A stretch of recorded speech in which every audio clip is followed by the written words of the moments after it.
Nosotros somos el equipo 3, conformado por Damián Ramírez Segovia, Roger Alfredo Aguilar Romero y un servidor Luis Carlos Muñoz Pelayo. Como primer integrante del equipo, le hablaremos sobre el modelado de un sistema continuo con varios grados de libertad. Por un ejemplo, del modelado de sistemas continuos como sistema con varios grados de libertad, encontré en particular un modelo que es la masa concentrada, o también conocido como parámetro concentrado, el cual se basa en un método en el que encontramos un número finito de masas, las cuales vamos a incorporar a nuestro sistema. Esto significa reemplazarlas y especificarnos en ellas. Están concentradas por miembros amortiguadores y elásticos que no tienen masa, y por ello las vamos a sustituir. Para esto se utilizan coordenadas lineales para poder describir el movimiento de las masas concentradas, en este caso cuerpos rígidos. Este modelo, como les mencioné, se llama masa concentrada, parámetro concentrado o masa discreta. Bueno, como tercer paso, lo que vamos a hacer es encontrar el mínimo de coordenadas necesario para describir el movimiento de nuestra masa concentrada, y esto define la cantidad de grados de libertad del sistema. Naturalmente, cuanto mayor sea la cantidad de masas disponibles, mayormente estarán concentradas y se utilizará en el modelo. Mayor será la precisión del análisis durante este. Y bueno, pudimos encontrar un ejemplo que se indica de un edificio de 3 pisos que se muestra en la pantalla. Se encuentra ahí el dibujo y la representación en nuestro modelo, el cual contendría 3 resortes y 3 masas concentradas específicamente en la parte de cada piso. Este modelo se supone que es la inercia concentrada en las 3 masas puntuales, situadas en cada piso, como mencionaba, y nuestras elasticidades o columnas, en el caso del edificio, serán reemplazadas por los resortes, y cada piso será reemplazado por la masa para poder llevarlo a cabo. Y asimismo, la máquina de perforación radial puede modelar 4 masas concentradas y 4 elementos elásticos. En este caso solo fueron 3, y este sería un ejemplo en el cual se podría llevar a cabo en la vida cotidiana, en la construcción de una masa concentrada. Bueno, a continuación explicaré las ecuaciones de movimiento para vibraciones forzadas de 2 grados de libertad sin amortiguamiento. Primero observamos un sistema de resorte masa viscosamente amortiguado de 2 grados de libertad, donde las coordenadas x1 y x2 describen totalmente el movimiento del sistema, las cuales definen la posición de las masas m1 y m2 en cualquier momento de t con respecto a la posición de equilibrio respectivamente. Las fuerzas externas F1 y F2 actúan en las masas M1 y M2 respectivamente. Aquí abajo podemos observar un diagrama de cuerpo libre que expresan las fuerzas externas e internas que podrían tener las masas. Aquí se puede ver con mucho detalle. Bueno, la aplicación de la segunda ley del movimiento de Newton a cada una de las masas proporciona las ecuaciones del movimiento. Se ve que nuestra primera ecuación A contiene términos que implican a x2 y que nuestra ecuación B implica términos que contienen a x1. Por consiguiente, representan un sistema de 2 ecuaciones diferenciales acopladas de segundo orden. De este modo, se puede esperar que el movimiento de la masa M1 influya en el movimiento de la masa M2 y viceversa. Las ecuaciones también se pueden escribir en forma matricial, como lo podemos ver acá, donde M, C y K se conocen como matrices de masa, amortiguamiento y rigidez respectivamente, y se expresan de estas maneras. Y X y F son los vectores de desplazamiento y fuerza respectivamente, y también podemos ver cómo se expresan en esta parte. Se puede observar que M, C y K son matrices de 2 por 2, cuyos elementos son la masa, coeficientes de amortiguamiento y rigidez conocidos del sistema respectivamente. Además, se ve que estas matrices son simétricas, de modo que M a la T es igual a M, C a la T es igual a C, y K a la T es igual a K, donde T indica la transpuesta de la matriz. Si nos regresamos, podemos ver que las ecuaciones de movimiento A y B se desacoplan. Esto quiere decir que se vuelven independientemente una de otra solamente cuando C es igual a 0, E es igual a K2. Solamente de esa manera se vuelven independientes, lo que implica que las dos masas M1 y M2 no estén físicamente conectadas. En este caso, las matrices M, C y K se vuelven diagonales. La solución de las ecuaciones de movimiento A y B, cualesquiera fuerzas arbitrarias F1 y F2, que también podemos encontrar como resultados de nuestras ecuaciones, es difícil de obtener, sobre todo por el complemento de las variables anteriormente indicadas, que son x2 e x1. La solución de las ecuaciones implica 4 constantes de integración, 2 por cada solución. Los desplazamientos y velocidades iniciales de las dos masas suelen especificarse como x1 cuando t es igual a 0, es igual a x1, 0. Y x cuando t es igual a 0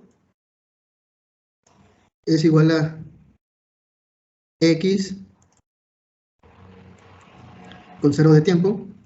Y esto también, esto es para x1 y para x2 es exactamente lo mismo. Pero primero consideraremos la solución de las variables libres de las. Análisis de vibración libre de un sistema no amortiguado. Para el análisis de vibración libre del sistema se establecen que las fuerzas F1 en función de T y F2 en función de T sean iguales a 0 y se omite el amortiguamiento C1, C2 y C3 igualándolos a 0, de modo que las ecuaciones de movimiento se reducen de esta manera. Las constantes 1, 2 y 3 se eliminan y las fuerzas F1 y F2 se igualan a 0, de modo que la fórmula queda de esta forma. Suponiendo que sea posible tener movimiento armónico de M1 y M2 a la misma frecuencia omega y al mismo ángulo de fase phi, se consideran las siguientes fórmulas como soluciones de las ecuaciones, donde x1 en función de t y x2 en función de t se reemplazan en las fórmulas. Sustituyendo las ecuaciones x1t y x2 en función de t se obtiene la siguiente forma. Y al despejarlo y sustituirlo se obtiene la siguiente forma más reducida. Dado que la ecuación debe satisfacer para todos los valores del tiempo t, los términos entre paréntesis rectangulares deben ser igual a 0, y se obtiene la siguiente forma. Estas representan dos ecuaciones algebraicas homogéneas, simultáneas en las incógnitas x1 y x2. Para una solución no trivial x1 y x2, el determinante de los coeficientes x1 y x2 debe ser 0. Entonces el determinante de la matriz es la siguiente. Al resolverlo tenemos esta operación y después simplificándolo tenemos esta otra. La ecuación se conoce como ecuación de frecuencia o característica porque su solución produce las frecuencias o los valores característicos del sistema. Para obtener los resultados por medio de la fórmula general, las raíces de la ecuación están dadas por la siguiente forma, de modo que omega 1 al cuadrado y omega 2 al cuadrado se dan por la siguiente fórmula, que es la ecuación general. Los valores de x1 y x2 dependen de las frecuencias omega 1 y omega 2. Los valores de x1 y x2 correspondientes a omega 1 se indican como x1 superíndice 1 y x2 superíndice 1. Y los valores de x1 y x2 correspondientes a omega 2 se indican como x1 superíndice 2 y x2 superíndice 2. Por medio de esta siguiente fórmula que ya habíamos analizado antes, se determinan las siguientes relaciones, que es R1 y R2, que es x2 subíndice 1 entre x1 subíndice 1. Y R2 es igual a x2 superíndice 2 entre x1 superíndice 2. Y se obtienen las siguientes fórmulas. Las dos relaciones para cada R1 y R2 en la ecuación son idénticas. exceptuando el valor de R1 o R2, dependiendo de cada fórmula. Los modos normales de vibración correspondientes a omega 1 al cuadrado y omega 2 al cuadrado se pueden representar como vectores, de forma que el vector X superíndice 1 es igual a X1 superíndice 1 hasta X2 superíndice 1. Y el vector X superíndice 2 se representa como X1 superíndice 2 hasta X2 superíndice 2. Al reemplazarlos en las fórmulas obtenidas anteriormente, tenemos la siguiente forma del vector, donde es X1 superíndice 1 hasta R1 por X1 superíndice 1. De igual manera, X1 superíndice 2 hasta R2 X1 superíndice 2. Los vectores X superíndice 1 y X superíndice 2, los cuales indican los modos normales de vibración, se conocen como vectores modales del sistema. La solución de vibración libre o el movimiento en el tiempo se pueden expresar reemplazando las ecuaciones iniciales X1 en función de t y X2 en función de t que vimos en un principio. Al reemplazarlas en la ecuación anterior queda como lo siguiente, donde X superíndice 1 en función de t será igual al vector X1 superíndice 1 coseno de omega por t más phi 1. Este es el primer modo. Estas dos ecuaciones representan el primer modo de vibración y el segundo modo de vibración.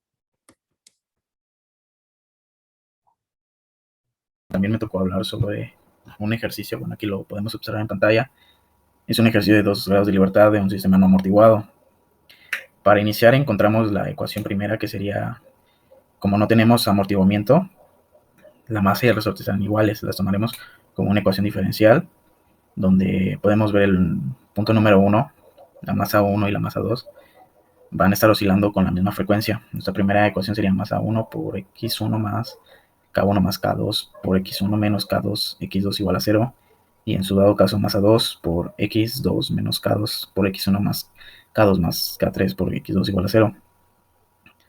Después vamos a encontrar X1 por T, que nos daría igual a X1 por coseno de WT más 0. Aquí X1 va a ser nuestra amplitud primera y X2 será igual la misma fórmula y será igual nuestra segunda amplitud. Al final, al sumar WT más el ángulo de la fase, y bueno, esta ecuación la vamos a sustituir dentro de la primera. Podemos observar ahí en el apartado número 3 o en la secuencia número 3 cómo ya sustituimos nuestros valores de las amplitudes en nuestra ecuación diferencial de movimiento, que nos da lo que podemos observar en el punto número 3. Y bueno, proseguimos con el apartado número 4, que nos da a entender que todo lo que está entre corchetes es igual a 0. Entonces eliminamos la multiplicación de coseno de WT más el ángulo de desfase. Y después encontramos una determinante. Tenemos que encontrar las determinantes, y de esta manera es un nuevo método que se llama ecuación característica, y esta nos da la solución a las frecuencias o valores característicos. Después de encontrarlo, nos va a dar una ecuación que vamos a realizar vamos a agregarle la fórmula general. Nuestra ecuación sería la masa 1 por la masa 2 por W al cuadrado menos la masa 2 por K1 más K2 más masa 1 por K2 más K3 por W al cuadrado más entre corchetes K1 más K2 por K2 más K3 menos K2 al cuadrado entre corchetes. Para ello aplicamos nuestra fórmula general para encontrar nuestras dos raíces, que sería W1 y W2. Bueno, W1 y W2 serían nuestras frecuencias naturales, y tenemos que determinar K1 y K2, pero para ello vamos a encontrar dos razones, que sería la división entre X2 entre X1. Y bueno, ya ejemplificándolo bien, sería la multiplicación de menos masa 1 por W1 más K1 más K2 entre K2. Y esto nos daría, cambiando los valores para que encontremos nuestras razones, K2 entre masa 2 por W al cuadrado más K2 por K más K3, esto multiplicado.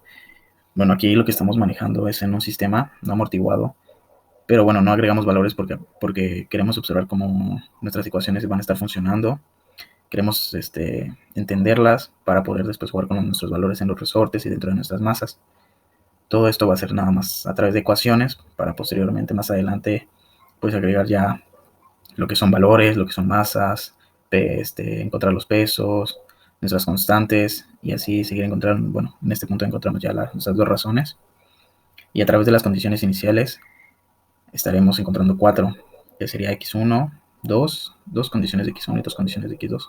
Ahí podemos observar que sería igual a x1 por el coseno del ángulo de fase más x1 por el coseno del ángulo del desfase 2.